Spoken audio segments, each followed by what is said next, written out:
हाँ जी, हुण आपां पढ़ांगे बायोडाइवर्सिटी दे 3 लैवल्स किहड़े-किहड़े हुंदे नੇगे।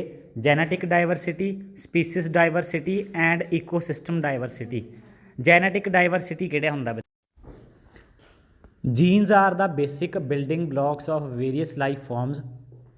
अलग अलग मतलब कि आप कह सकते हैं भी अपना ਜਿਹੜੀਆਂ डिफरेंट लिविंग फॉर्म्स ने वो ਕਿਹੜੇ चीज़ तो ਬਣੀਆਂ ਹੋਈਆਂ ਨੇ। ठीक है, बेसिक चीज़ है ਆਪਾਂ ਜਿਹੜੀ चीज़ तो बने हुए हैं वो ने अपने jeans.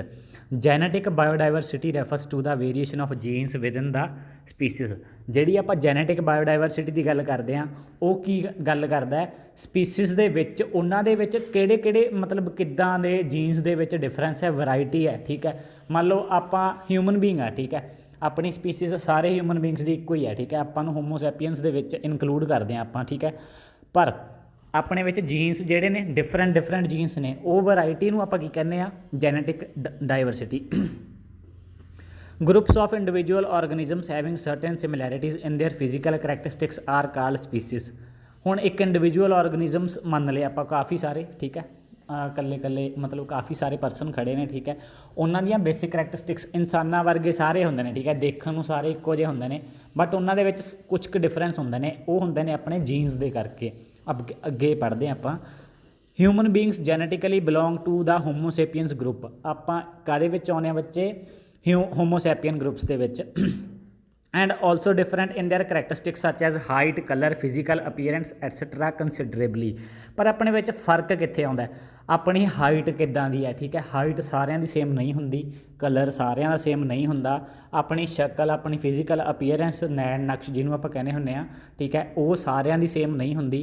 This is due to genetic diversity. ये कादे करके है?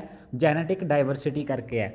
This genetic diversity is essential for a healthy breeding of population of species. ਹੁਣ ਇਹ ਜਿਹੜੀ ਜੈਨੇਟਿਕ ਡਾਇਵਰਸਿਟੀ ਆ ਇਹ ਬਹੁਤ ਜ਼ਿਆਦਾ ਜ਼ਰੂਰੀ ਹੈ ਆਪਣੀ ਹੈਲਦੀ ਬਰੀਡਿੰਗ ਲਈ, ਆਪਣੀ ਜਿਹੜੀਆਂ ਆਉਣ ਵਾਲੀਆਂ ਮਤਲਬ ਕਿ ਪਾਪੂਲੇਸ਼ਨ ਹੈ, ਆਉਣ ਵਾਲੀ ਜਨਰੇਸ਼ਨ ਲਈ, ਆਪਣੀ ਸਪੀਸੀਜ਼ ਦੀ ਪਾਪੂਲੇਸ਼ਨ ਦੇ ਲਈ। ਠੀਕ ਹੈ, ਇਹ ਬਹੁਤ ਜ਼ਿਆਦਾ ਜ਼ਰੂਰੀ ਹੈ। ਡਿਫਰੈਂਸਿਸ ਹੁੰਦੇ ਨੇ। ਠੀਕ ਹੈ, ਮੰਨ ਲਓ ਆਪਾਂ ਇੱਕ ਨਸਲ ਹੁੰਦੀ ਹੈ, ਠੀਕ ਹੈ, ਬਰੀਡ ਹੁੰਦੀ ਹੈ, ਜਿਵੇਂ ਆਪਾਂ ਕਹਿ ਦਈਏ ਵੀ ਸੇਮ ਨਸਲ ਦਾ ਡੌਗ ਹੈ, ਸੇਮ ਨਸਲ ਦਾ ਹੈ ਨਾ, ਉਹ ਮਤਲਬ ਕਿ ਐਨੀਮਲ ਹੈ, ਕੋਈ ਹੋਰ ਔਰਗਨਿਜ਼ਮ ਹੈ। ਠੀਕ ਹੈ, ਉਹਦੇ ਵਿੱਚ ਥੋੜ੍ਹੇ ਬਹੁਤ ਡਿਫਰੈਂਸਿਸ ਹੁੰਦੇ ਨੇ, ਫਿਜ਼ੀਕਲ ਅਪੀਅਰੈਂਸ ਥੋੜ੍ਹੀ ਬਹੁਤ ਮੈਚ ਕਰਦੀ ਹੁੰਦੀ ਹੈ, ਪਰ ਉਹਨਾਂ ਦੇ ਵਿੱਚ ਜਿਹੜੇ ਐਕਚੁਅਲ ਡਿਫਰੈਂਸ ਹੁੰਦੇ ਨੇ ਉਹ ਕਿਤੇ ਨਾ ਕਿਤੇ ਜਨਰੇਸ਼ਨ ਬਾਏ ਜਨਰੇਸ਼ਨ ਆਉਂਦੇ ਰਹਿੰਦੇ ਨੇ ਥੋੜ੍ਹੇ ਬਹੁਤ ਕਰਕੇ। ਇਹਦੇ ਕਰਕੇ ਮਤਲਬ ਸਾਰਾ ਕੁਝ ਸੇਮ ਨਹੀਂ ਹੁੰਦਾ। ਠੀਕ ਹੈ, ਇਹ ਤੁਹਾਨੂੰ ਪਤਾ ਹੀ ਹੈ ਸਾਰਿਆਂ ਨੂੰ। ਜੈਨੇਟਿਕ ਡਾਇਵਰਸਿਟੀ ਤੋਂ ਬਾਅਦ ਆਪਾਂ ਪੜ੍ਹਦੇ ਹਾਂ species diversity. This refers to the variety of species. It relates to the number of species in a defined area. ਹੁਣ ਇਹਦਾ ਮਤਲਬ ਕੀ ਹੈਗਾ? ਇੱਕ ਏਰੀਆ ਦੇ ਵਿੱਚ ਕਿੰਨੀਆਂ ਪ੍ਰਜਾਤੀਆਂ ਨੇ। ਠੀਕ ਹੈ, ਹੁਣ ਆਪਾਂ ਅਰਥ ਦੇ ਉੱਤੇ ਰਹਿੰਦੇ ਹਾਂ। ਠੀਕ ਹੈ, ਹਿਊਮਨ ਬੀਂਗਸ ਵੀ ਰਹਿੰਦੇ ਨੇ। ਠੀਕ ਹੈ, ਹਿਊਮਨ ਬੀਂਗਸ ਤੋਂ ਇਲਾਵਾ ਡੌਗਸ ਵੀ ਰਹਿੰਦੇ ਨੇ, ਔਕਸ ਵੀ ਰਹਿੰਦੇ ਨੇ, ਬਫੈਲੋਜ਼ ਵੀ ਰਹਿੰਦੇ ਨੇ। ਠੀਕ ਹੈ, ਹੋਰ ਕਿੰਨੀਆਂ ਪ੍ਰਜਾਤੀਆਂ ਨੇ? ਫਿਸ਼ਿਜ਼ ਕਿੰਨੀਆਂ ਨੇ? ਠੀਕ ਹੈ, ਪਲਾਂਟਸ ਕਿੰਨੇ ਨੇ, ਅਤੇ ਆਪਣਾ ਸਨੇਕਸ ਕਿੰਨੇ ਨੇ, ਕਰੋਕੋਡਾਈਲਸ ਕਿੰਨੇ ਨੇ। ਠੀਕ ਹੈ, ਸੋ ਇਹ ਸਾਰੀਆਂ ਕੀ ਨੇ? ਅਲੱਗ ਅਲੱਗ ਪ੍ਰਜਾਤੀਆਂ ਨੇ। ਉਹ ਏਰੀਏ ਦੇ ਵਿੱਚ ਕਿੰਨੀਆਂ ਸਪੀਸੀਜ਼ ਨੇ, ਕਿੰਨੀਆਂ ਉਹਨਾਂ ਦੀਆਂ ਵੈਰਾਈਟੀਜ਼ ਅਵੇਲੇਬਲ ਨੇ, ਉਹਨਾਂ ਨੂੰ ਆਪਾਂ ਕਹਿੰਦੇ ਹਾਂ species diversity. The diversity of species can be measured through its richness, abundance and types. Diversity of species ਕਿਵੇਂ ਮੈਜ਼ਰ ਕਰ ਸਕਦੇ ਆਪਾਂ?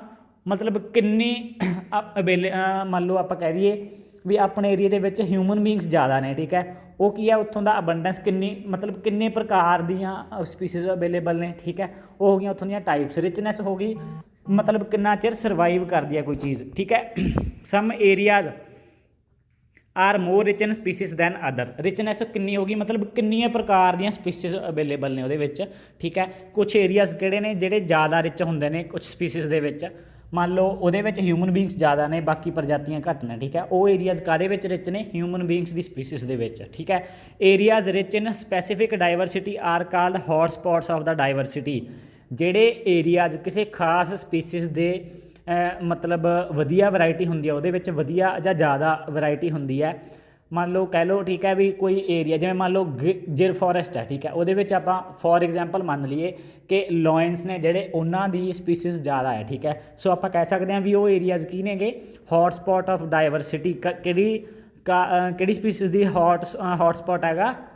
ਅਲਾਇੰਸ ਦੀ, ਠੀਕ ਹੈ। ਸੋ ਕੋਈ ਵੀ ਸਪੀਸੀਸ ਜੇ ਕਿਸੇ ਏਰੀਆ ਦੇ ਵਿੱਚ ਜ਼ਿਆਦਾ ਅਵੇਲੇਬਲ ਹੈ ਤਾਂ ਉਹ ਆਪਾਂ ਕਹਿ ਸਕਦੇ ਹਾਂ ਜਿਹਦੇ ਵਿੱਚ ਡਾਈਵਰਸਿਟੀ ਸਪੀਸੀਸ ਅਲੱਗ-ਅਲੱਗ ਜ਼ਿਆਦਾ ਨੇ, ਠੀਕ ਹੈ। ਮੰਨ ਲਓ ਹਿਊਮਨ ਬੀਇੰਗਸ ਵੀ ਨੇ, ਜ਼ਿਆਦਾ ਵੈਰਾਈਟੀ ਹੈ ਜਿਹੜੇ ਏਰੀਏ ਦੇ ਵਿੱਚ, ਠੀਕ ਹੈ, ਉਹ ਆਪਾਂ ਕਹਿ ਸਕਦੇ ਹਾਂ ਹੌਟਸਪੌਟਸ ਆਫ ਡਾਈਵਰਸਿਟੀ। ਲੱਗ ਗਿਆ ਪਤਾ ਬੱਚੇ? ਚਲੋ, ecosystem diversity. You have studied about the ecosystem in the earlier chapter. Ecosystem ਬਾਰੇ ਸਾਰਿਆਂ ਨੂੰ ਪਤਾ ਹੋਊਗਾ, ਠੀਕ ਹੈ। The broad differences between the ecosystem types and diversity of habitats and ecological processes occurring within each ecosystem type constitute the ecosystem diversity. ਕੁਛ differences ਜਿਹੜੇ ecosystem ਦੇ ਟਾਈਪਸ ਦੇ ਵਿੱਚ, ਠੀਕ ਹੈ, ਅਤੇ ਡਾਈਵਰਸਿਟੀ ਆਫ ਹੈਬੀਟੈਟਸ, ਕਿਹੜੇ ਕਿੱਦਾਂ ਦਾ ਹੈਬੀਟੈਟ ਕੰਸਟੀਟਿਊਟ ਕਰਦੇ ਨੇ, ਕਿੱਦਾਂ ਦੇ ਹੈਬੀਟੈਟ ਦੇ ਵਿੱਚ ਰਹਿਣਾ ਪਸੰਦ ਕਰਦੀਆਂ ਨੇ ਅਲੱਗ-ਅਲੱਗ ਸਪੀਸੀਸ, ਉਹ ਚੀਜ਼, ਅਤੇ ਉਹਨਾਂ ਦੇ ਇਕੋਲੋਜੀਕਲ ਪ੍ਰੋਸੈਸਿਸ ਜਿਹੜੇ ਕਿ ਹਰ ਇੱਕ ਇਕੋਸਿਸਟਮ ਦੇ ਵਿੱਚ ਅਕਰ ਕਰਦੇ ਨੇ, ਠੀਕ ਹੈ, ਉਹ ਸਾਰਾ ਕੁਛ ਇਨਕਲੂਡ ਕਰਦੇ ਆਪਾਂ ਕਨਕਲੂਡ ਕਾਹਦੇ ਵਿੱਚ ਕਰਦੇ ਹਾਂ? ਇਕੋਸਿਸਟਮ ਡਾਈਵਰਸਿਟੀ ਦੇ ਵਿੱਚ। The boundaries of communities and ecosystem are not very rigidly defined, ਠੀਕ ਹੈ। ਇਹਦਾ ਮਤਲਬ ਕੀ ਹੈ? ਆਪਾਂ ਇਹ ਨਹੀਂ ਕਹਿ ਸਕਦੇ ਵੀ ਹਿਊਮਨ ਬੀਇੰਗ ਨੇ ਜਿਹੜੇ ਇੱਕ ਆਹ ਹੱਦ ਹੈ ਇਹਨਾਂ ਦੀ, ਠੀਕ ਹੈ। ਮੰਨ ਲਓ ਆਪਾਂ ਕਹਿ ਦਈਏ ਵੀ ਹਿਮਾਲਿਆ ਤੋਂ ਪਰੇ ਹਿਊਮਨ ਬੀਇੰਗਸ ਨਹੀਂ ਰਹਿੰਦੇ, ਠੀਕ ਹੈ।